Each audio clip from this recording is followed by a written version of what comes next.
Hello everyone, Pam Washington here from Build My Cleaning Business. I am super excited to be here with you all today. And I have a sort of I have a presentation, but it's kind of some of it is like this, and then some of it's gonna be with some slides. So I'll tell you when we're gonna switch over. First thing I wanna let you know though, is I just wanna kind of review over what we're doing. So today's talk is gonna be, I'm gonna give you a process for hiring. And my goal with this process is to allow you to grow your business, to scale your business, and to once again enjoy your cleaning service business. So I have done commercial cleaning and residential cleaning for the last 26 years. I have coached people who hire employees and some people who hire independent contractors. For the purposes of today's presentation, my comments are going to be strictly related to residential hiring only and specifically for employees. So what that means is this system that I'm going to describe to you, there are other versions of it that can be used for commercial hiring or for hiring of contractors, but that's not what we're going to talk about today. Today's presentation is very specifically only for hiring a residential employee. So I wanted to kind of start with that just as the general understanding. And then I have a couple of assumptions that I want us to all agree to. So assumption number one, before I get started with my actual material, is that I'm going to assume, if you're watching this presentation, that you are already committed to hiring. I'm not going to go into a discussion today in this presentation about whether you should hire or whether you should not hire. This is assuming that you've already made the decision that you doing all the cleaning is not the way you're going to run your business, and you've already decided that yes, you're on board with hiring. And the other assumption is that you've specifically already decided that you're going to hire employees. So today we're not going to talk about the differences between employees and contractors, the pluses, the minuses, how to differentiate them. The assumption, again, is that you've already committed to hiring people, and specifically that you've already decided that they're going to be employees. So now that we've made that assumption, of course, the next step is that we need to find the most efficient and the most effective way to do that. So I have been a cleaning business owner for 26 years and counting. I still own my business, although I run it remotely. I'm traveling all over the world right now. But I spent the first decade, the first 10 years after I started my cleaning service business, I spent almost 10 years kind of flailing around with this hiring thing, struggling with it, not being able to figure it out, failing at it, being frustrated with it. And I kept kind of saying to myself, if I could just get this figured out, then all the rest of it would be a piece of cake. So it took me a long time, and part of the only reason I think why I ever really got this fixed is that my sister just happens to have a PhD from Cornell, which is the top human resource college in the country. And so she sort of helped me with this. So I put this together more than 15 years ago. I've been using it ever since. I have taught it to hundreds of cleaning business owners all across the country, and they are using it with a great deal of success, so it absolutely works. Here's the thing. I hear people saying, I can't charge enough to hire workers to clean in my business. Nobody wants to work. People won't do it as well as I, as the owner of the business, will do. And I'm going to be really blunt here. Please don't hate me, but to me, all of those things are kind of a cop-out. What that tells me, what we really have is a leadership issue, because you can charge enough money to hire good, solid workers. If you're not comfortable with that, that's a whole nother issue. But literally, I know hundreds of people who are doing it all across the country, so that's not true. It's also not true that nobody wants to work anymore, that people don't have a good work ethic, that there's no good employees out there. That's absolutely not true. And worrying about the fact that people won't do it as well as you will, again, does it need to be perfect? Are your clients really willing to pay for 100% of perfection? Probably not. So 95% is good enough. And what I found is that when people give me some of these other rationales, really that's a user issue. Okay, so I want to just sort of clarify that right up front. And there are a couple of other things that I want to ask you to please try not to do as you're watching this presentation. Please don't sabotage your ability to be successful by saying, I already know this is too difficult, it won't work in my area. None of those things are true.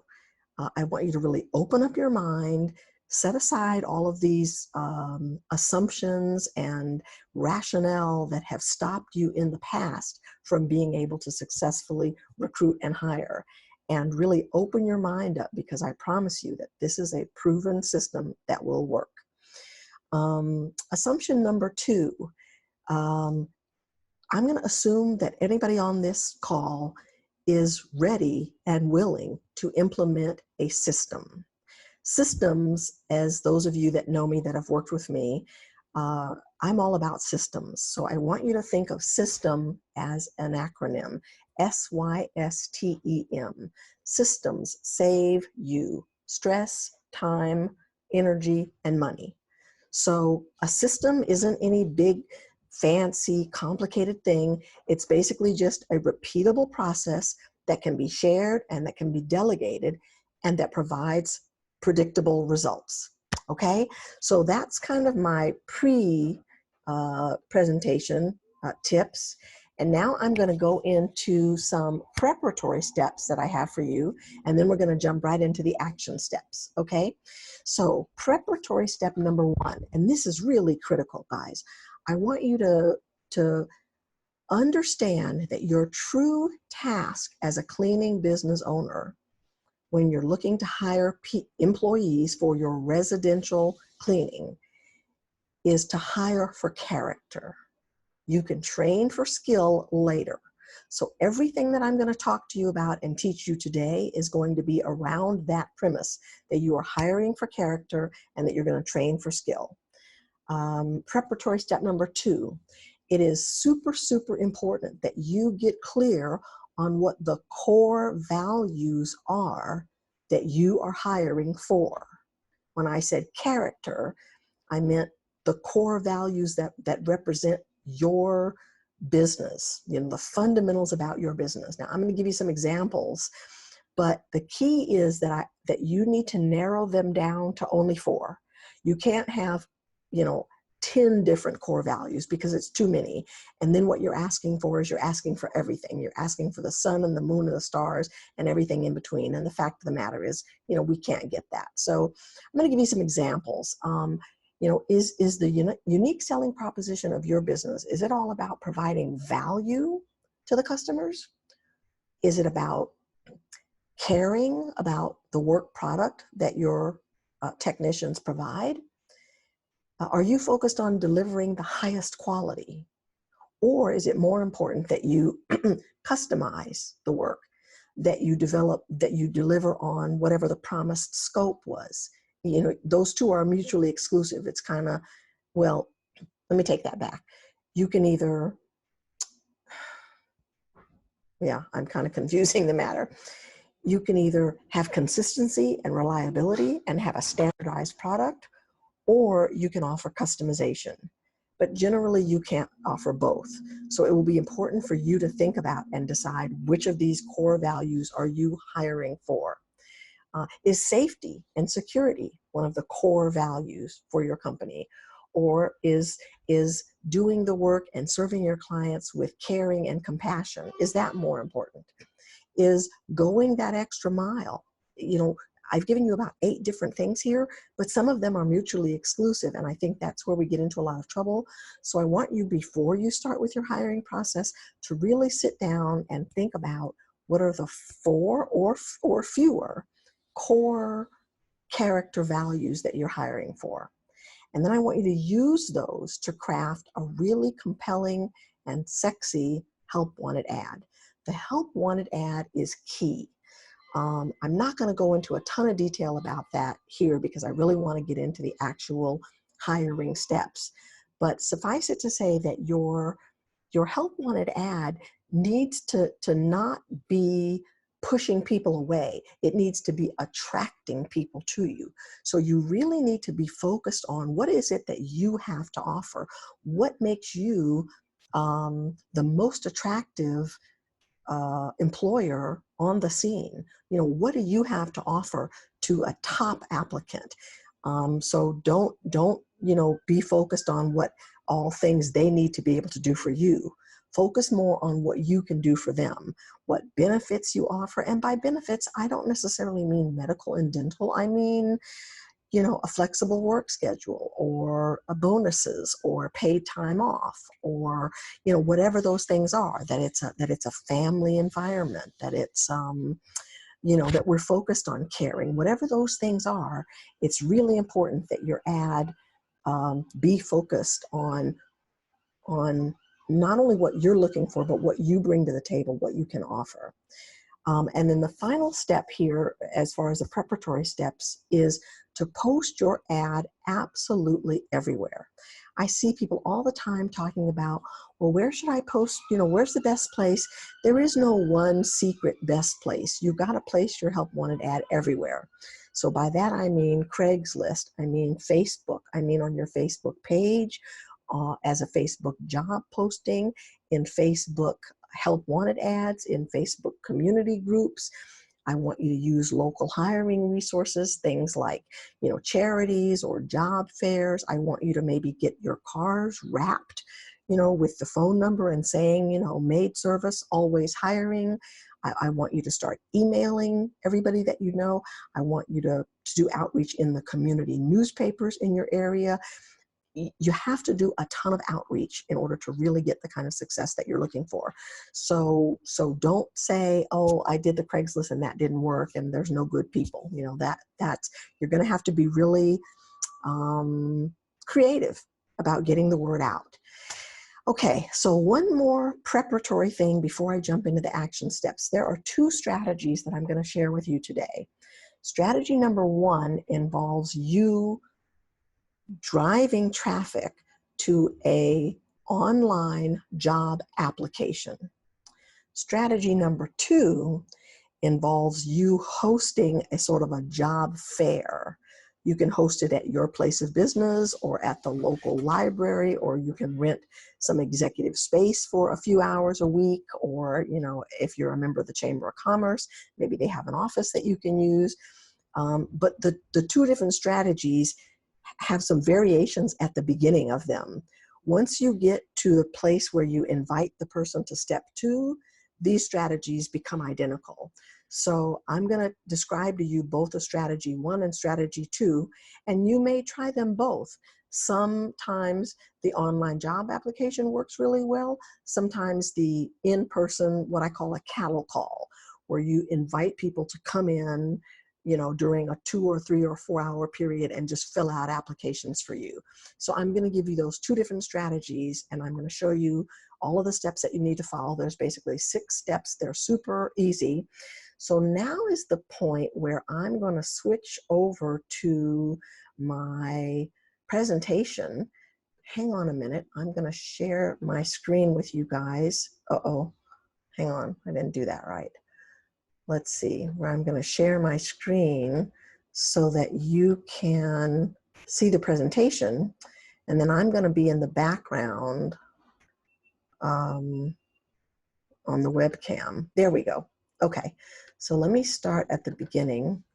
Okay, so you remember I said for strategy number one that you're going to put your help wanted ad out there, and you're going to tell people to respond to an online job application that you have. So now let's say that you've got 100 job applications, and you know you can't hire 100 people, so you need to kind of sift through in some way and differentiate, you know, who are the people who really have something to offer, really have something on the ball, who are the people that I'm interested in talking to, you know.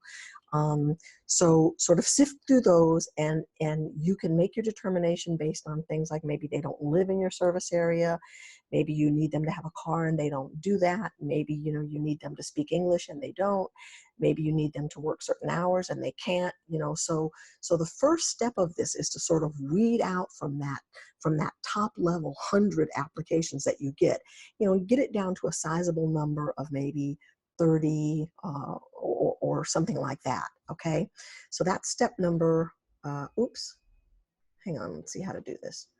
Okay, so that's the first thing you're going to do. Let's see, I can't, oh, there we go. Okay, so once you've narrowed it down to the, say, top 20, 30, 40 people that you want to talk to, the next step, I got to go back, sorry. The next step is for you to set up interviews. And you're going to set up your interviews a couple of ways. You can either text people and give them a time, a date, and a place for their initial interview, or you can use a scheduling app. Okay, so I have a couple listed here that I'm going to share with you. Schedule Once, When I Work. I think When I Work is free. There's also one called Calendly, and you can just, you just put your availability in there, and people schedule themselves for the interview, so it doesn't take a lot of time and management on your part. So once you've got people in there, now we're getting to the good part. The good part is the initial interview. That's the part where we really start digging deep. And in the initial interview, this is where I want you to start. Basically, what you want to find out is, does this person have sort of the bare minimum requirements that I need to talk about coming to work for me? Or do they have a service mentality? Do they have a reasonable, job history that makes you feel like they're going to be stable and are going to stay in the position? You want to verify what their background check is going to look like. Again, you want to sort of verify some of their availability. You can ask about previous experience, but that's not really going to be a requirement. You can talk about things like, how much money are they looking to make? Do they have a certain budget, a certain basic amount of money that they need to make in order to make ends meet? Do they have a certain amount of hours that they want to work? Do they have a certain days of the week that they can work, or maybe certain hours of the day that they're available? So these are all of the kinds of things that you're going to cover in the initial interview, just to sort of determine whether or not they're going to pass go and whether or not they're going to, go forward to the next step. Now, the next step, if they meet some of those things, is that you also want to discuss with them what I call, where are you headed and how does this job fit in? And you can basically just ask them, what's your goal in life? And how does this job advance that? How does this job help you get wherever it is you're headed? Maybe their long-term goal is to go back to school, but they need to work for 2 or 3 years to get the money together to pay the tuition. Or maybe the plan is, they have kids now and they want to, work until their kids get a little bit older, doing this part-time, maybe in the mornings for you, and then they're going to start their own business or whatever it is. But having a clear understanding, and specifically if you talk to people who say things like, I just want to work, I really need a job and I'm willing to do anything, some people might say that that's a good thing. I would decline to move forward with somebody like that, because what they've really said to me is they're desperate. They'll take my job, but they'll keep looking. And as soon as they find the real job that they want, then they're going to leave me. So make sure that you get clear on what people's motivations are when they're looking to come to work for you. The other part of this conversation is what I call full disclosure. And by that, I mean the good, the bad, and the ugly. So I want you at this point to tell them the things about your job that may make it unattractive. We might as well weed people out now who don't want to work mornings, or who don't want to work weekends, or who maybe are not okay with cleaning a toilet, in someone else's home.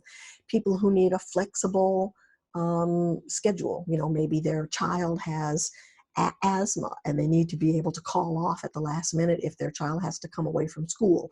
These are all the kind of things that you want to talk about in advance with people and give people the space and the freedom to sort of delete themselves. So tell people right up front, look, I am the easiest person in the world to work with, except when it comes to being honest and changing the schedule.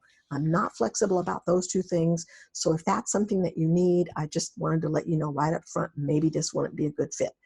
You know, I want to give you a fair opportunity to know exactly what you're getting into before we get too far down the road. So don't be afraid or hesitant to disclose the things that have caused you to either terminate people, for you to fire people, or for them to quit in the past. You want to let people know all of that stuff right up front. So if they decide, yeah, maybe that would be a problem for me also, you want them to eliminate themselves, or you're going to eliminate them early on in the process. So don't feel that that's a bad thing. While you're having this conversation, it's really important that you have an actual script of the things that you're going to cover. That way you make sure that you don't forget anything, you don't miss anything, you cover the exact same things with every applicant that you talk to, so there's no chance of missing anything. It's also important that you take notes as you're talking to this person. It can be electronic notes, it can be handwritten notes, but you'll need later to be able to revisit this applicant and to give them a score on a variety of particular characteristics and features that you're looking for. So have your script, take your notes, and then at the end of the conversation, you're going to have kind of an idea where this person ranks on your scoring. Is this somebody that you want to go to the next step with, or is this somebody that you can tell already isn't really going to be a good fit? If you feel like their score is reasonable and you think you'd like to have them come in for a face-to-face interview, then now is the time where you are going to put the ball in their court and you're going to say to them, you know, Susie applicant, I've really enjoyed interviewing you. I have, let's say you don't want her, you know, her or him. Then you can say, I really enjoyed interviewing you. I've got a ton of other people that I've got to interview, but I have your information, and you know, if we're going to call you in for an interview, you'll hear from us this week. That's really your way of saying, you know, don't call us, we'll call you. But that's a way for you to sort of get out of the conversation, or for you to end the conversation, you know, in a graceful way without saying, you suck, you know, get away from me. On the other hand, if it's an applicant that you do like, that you think has the potential to be a good candidate for your business, then what you want to say to them is, okay, Susie, I really enjoyed chatting with you. Here's what the next step looks like. The next step would entail a face-to-face interview. I would need you to come into the office. But before we do that, I want you to go away and I want you to think really carefully about all of the information that I've given you today.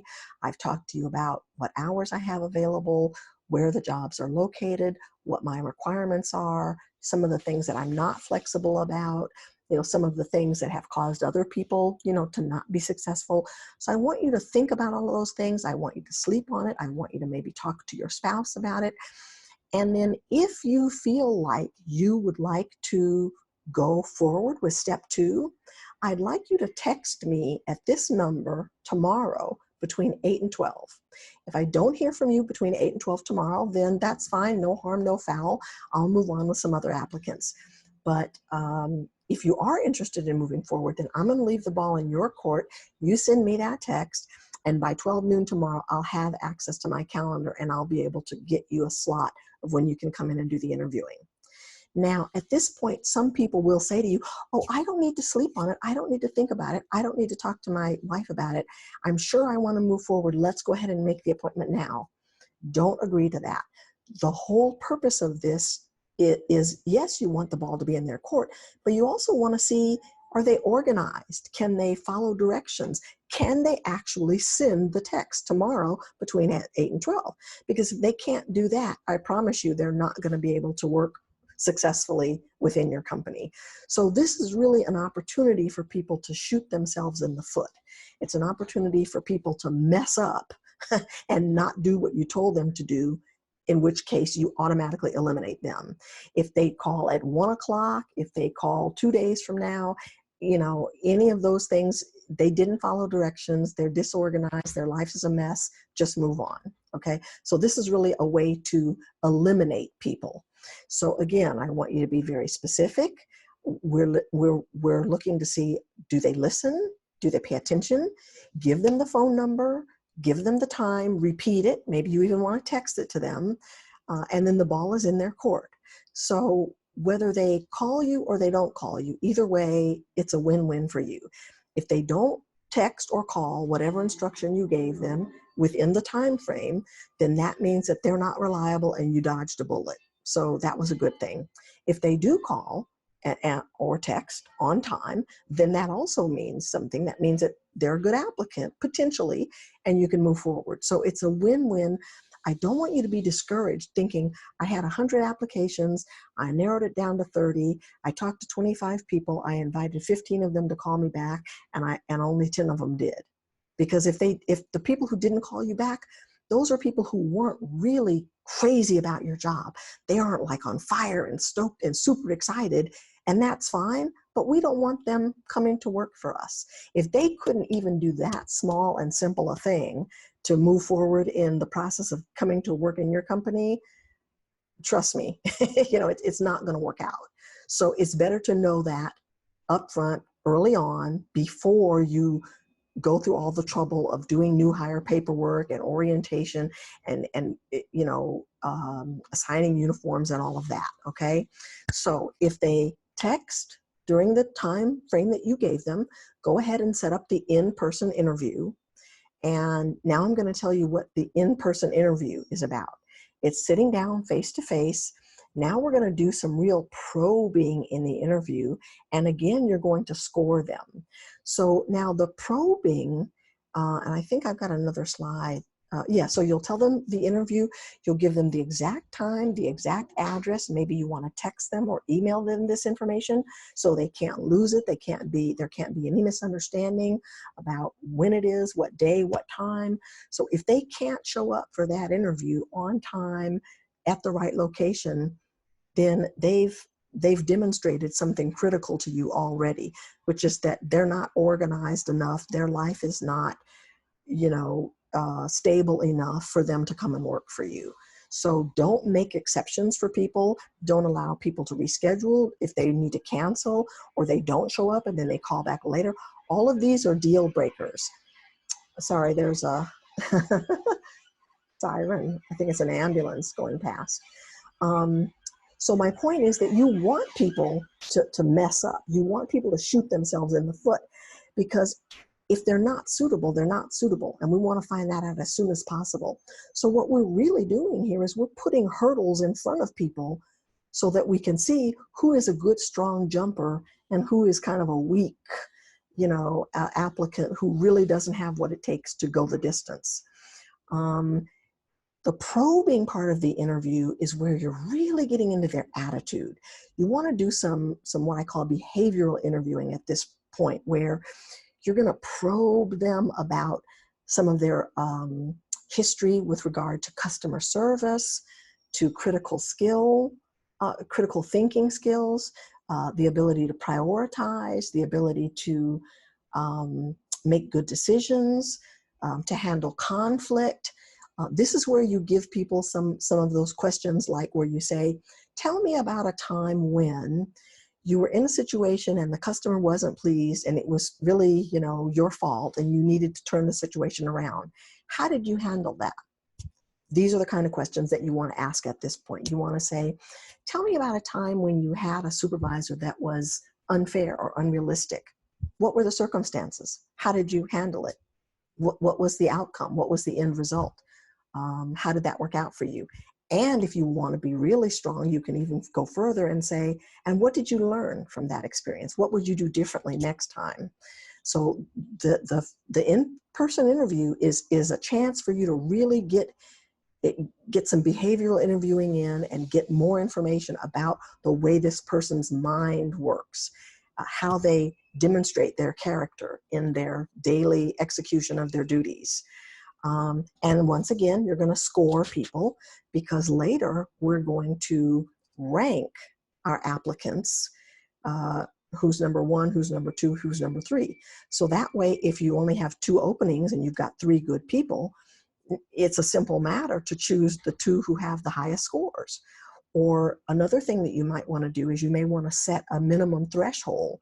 So let's say, you decide that I'm only going to hire people who score 90 or higher. And so if you've got 4 people and you've got 2 in the 90s, maybe you've only got 1 in the 90s and 2 in the high 80s, then your decision is done. It's clear for you. It takes away the emotion. It takes away whether or not I liked this person. It takes away a lot of the subjectivity, and it allows you to be objective. It allows you to have a repeatable, predictable system that you can delegate, that you can structure, that doesn't require you to participate in every step of it. And that's really what you want in terms of growing and scaling your business, to build it to something that's truly enjoyable, where you're not just, stuck interviewing every day of the week. So now, once again, you're going to introduce another opt-out. At the end of the interview, if you didn't, if you're not impressed, you don't want them on your team, you just thank them for their time and you let them know, if we're going to make you an offer, we'll be in touch with you in the next 5 days.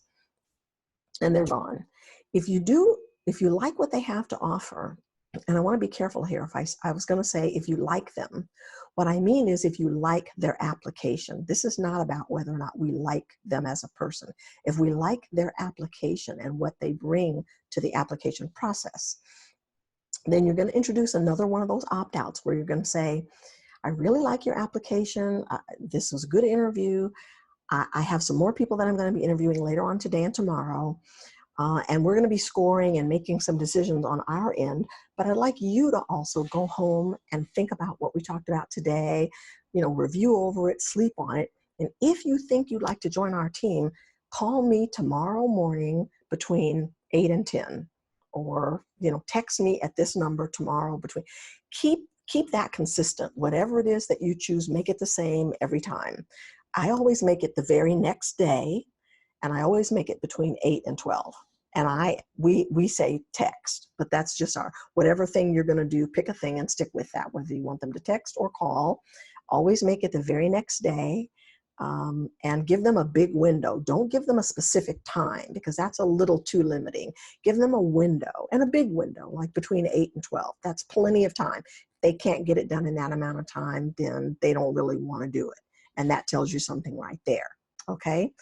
And then the final cut is now where you go back and add up all of the scores of the people that you interviewed, and you basically are going to decide, you're going to rank people based on their scores. Again, the purpose is to create a repeatable, predictable process that you can structure, you can teach to other people, they can take pieces of it or all of it, or you can break pieces out. Some people are better with the phone screening, other people are better with the face-to-face interview, however you want to do it, but it's a process that you can delegate.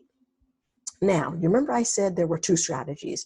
The strategy that I just shared with you was the online job application strategy number 1. Now I'm going to share with you the in-person application process, which is strategy number 2. This is the one where you use what I call a cattle call.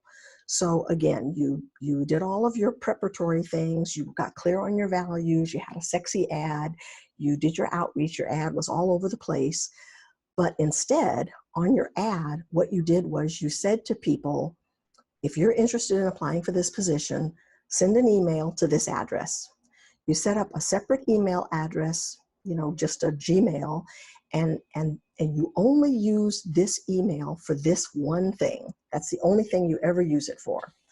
And instead of having them fill out an online application, what you do with that email address is you set up a vacation message. So everybody who emails that address automatically gets this reply.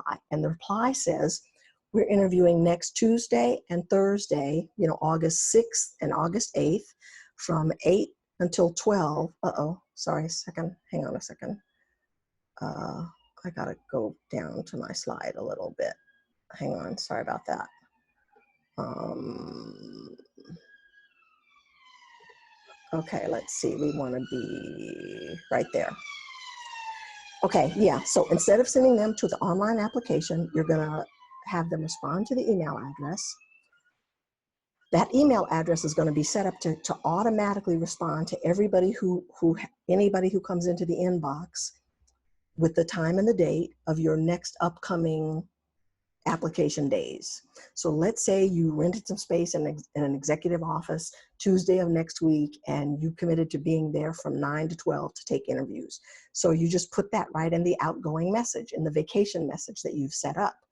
You give them the date, the time, the address, and then you just show up on that day and time at that place. Now, in a worst case scenario, maybe not many people, maybe nobody's going to show up. This generally doesn't happen, but make sure that the time and the location that you chose is something that's convenient for you. So, take your laptop with you, take your book, so that you can commit to spending that 3-hour window there, being ready and available. You're going to already have a bunch of paper applications ready, for the applicants that come in. You've told them when to be there, where to be there. Anybody who responds to your email gets the same invitation. And then what happens is, on that day, you'll have a sign-in sheet and you'll have some applications. Everybody who comes in begins filling out an application. And you remember before, when you sifted through people's applications online, when you're in person, you're going to do the same thing. You're going to look through their application. Some people are automatically going to be disqualified based on things that they've filled out, or based on what you see. Maybe they look like they're loaded. Maybe they, they're inappropriately dressed. Maybe they've got a bunch of facial tattoos, and you just don't feel like that's going to work with your business. It is appropriate for you to make some decisions about the people that are there in front of you. If they are, have poor personal hygiene, or, can't talk, or, whatever the things are, you're going to use your ability to screen people along with looking at their actual application. And you're going to decide, some people I'm not even going to interview. Those people that you're not going to interview, you just say to them, okay, thank you very much for your application. We appreciate you coming in. We'll be making some calls next week. So, at this point, I'm not sure if we'll be calling you, but if you're going to hear from us, it'll be in the next week. And that way you just sort of dismiss them and excuse them, shake their hand, and they're gone. If based on what you're looking at and what you're looking at on the application, you think, yes, this looks like it might be a fit, from there you go directly into the initial interview, which was this part. You remember, where we find out what they want, where they're headed, and how this job fits in. So this is, so this is the place where you remember when you were doing the online job application, you had people schedule themselves on your calendar, and then you had a little, 15 or 30-minute phone interview with them. Now you're going to do that same interview in person. It's the exact same interview. You're going to have the exact same questions. I already went over those in the beginning one for you, so I'm not going to do that again. And then you're going to go through the full disclosure again, where you're going to tell them the good, the bad, and the ugly. And from here forward, everything else in the process is exactly the same. It's just that these two strategies started out differently. One was an online job application. The other one was a cattle call. It was, come in and meet me at this place on this day and this time, and fill out an application, and I'll interview you or not right then and there. So that's it, guys. It's super simple. I'm going to go back. I'm going to stop my sharing for a second, because I'm going to go back and I'm going to review these steps with you one final time before we close. Because I said there were 6 action steps. So I'm going to give you the action steps again. The action steps are: 1, pre-screen your applicants. Step number 2, conduct initial interviews and score them. And whether you do that in your office with an online application in your hand, or whether you do that at the cattle call in front of the person is totally up to you. But in both strategies, you're going to pre-screen people, and then you're going to conduct an initial interview, and you're going to give them a score. Then you're going to invite them to the follow-up. That's step number 3, and that's hurdle, where you're hurdle number 1. You're hoping that some people don't pass that, because if they're unreliable or they didn't really like the job, they're not that excited about it, they're not excited enough to follow directions, you want to eliminate them now. So that's a good thing. So that's step number 3. Step number 4 is the in-person interview, and again, you're going to score them. Step number 5 is once again an invite to follow up. And then step number 6 is where you rank your applicants, you compare their scores, and you decide which ones you're going to make offers, and you make the offer. Super simple. You're done. Those were the steps. Pre-screen your applicants, conduct an initial interview, invite to a follow-up, in-person interview, invite to a follow-up, rank, and make offers. You're done. Now, the next step is you're still going to need to have a process, a solid system for onboarding your client, your hires, for managing them. But what I found in the 26 years that I've been in this industry is that hiring is where most of the mistakes are made. Most cleaning business owners are making a poor hiring decision. So if you can solve this part of the problem, then this is like 85% of the problem, guys. So I want you to feel empowered. I want you to feel encouraged. I'm here to answer questions. I have a kit that you can buy that shows you how to do any or all of these pieces. But let's answer some questions, and let's get you started on the road to having successful hires. There is an adage that's actually used quite a bit in accounting, where they're talking about data, and they say, garbage in, garbage out. And it's the same is true with hiring. Garbage in, garbage out. If you don't have a good hiring process, a good screening and recruiting and hiring process, you're not going to be able to build a good team. You're just not. And you're going to be consistently having problems because of that. So one of the things I always say to people is that you can choose to do the work on the front end or on the back end, but there's no quick fix to hiring quality employees.